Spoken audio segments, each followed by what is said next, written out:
Beverly comes off the bench and gets teed up. And then Doc Rivers would get teed up. Felt the refs took away a timeout they shouldn't have when he wasn't allowed to challenge a call. So he's mad later when they don't have any timeouts left. And then his son, Austin, is egging him on. Doc would get tossed. The Rockets win 102-93. Here's two generations of Rivers discussing the bizarre finish. I mean, come on. You can't do that. You can't do that in a 4-point game. That could never happen. Could never happen. We didn't deserve to win with the way we were playing right now, offensively or defensively. But mistakes like that cannot happen on this level. That was awful. And the responses to throw me out, I didn't swear. I just said, this is nuts. But when you make a mistake like that, you can't then throw the coach out. Like, you got to own up to your mistakes. We own up to ours. I just told you we didn't play good basketball. I got to do a better job with our offense. I'm owning up to it. They should own up to it as well. I knew it was coming. I could see him. I've seen that look before many times. So once he starts blinking his eyes fast, that's when I know he's about to level up. So I just started telling Tony to get him. They got him. He's out of here. He also tweeted, Austin Rivers, that Thanksgiving might be weird. Meanwhile, Stephen A. Smith joining us here on Coast to Coast.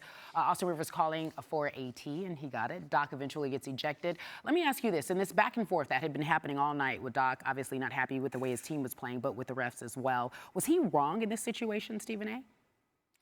No, he was not wrong, because what happened is that he first of all, he's averse to the coaching challenge. He can't stand it. He and I spoke after the game. He doesn't like it. He's never liked it, and what have you. He didn't feel that was something that needed to be implemented into the system, but nevertheless, it's there to be used by coaches. That's what he used. They were trying to say that he didn't use it in time, and as a result, he was being denied the coaching challenge.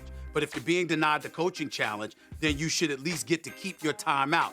Not only did they not grant him the coaching challenge, but then they turned around and confiscated the timeout that he had available to him in a game that was relatively tight. So that's when he went ballistic. Not to mention the fact that the sixth foul against Patrick Beverly was absolutely bogus. That should not have been called. And, of course, obviously, the combination of the two basically derailed the Los Angeles Clippers. In the end, James Harden was absolutely sensational, proven to be the unstoppable offensive force that he is.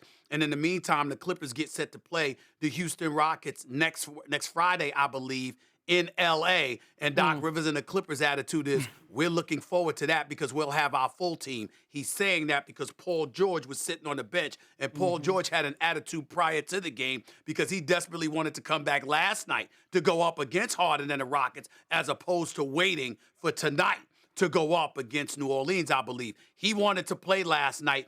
The Clippers would not allow it. That's why Paul George wasn't in the lineup. You can expect something different next Friday when they play on ESPN, and we should all be looking forward to that game. Thanks for watching ESPN on YouTube. For more sports highlights and analysis, be sure to download the ESPN app. And for live streaming sports and premium content, subscribe to ESPN+.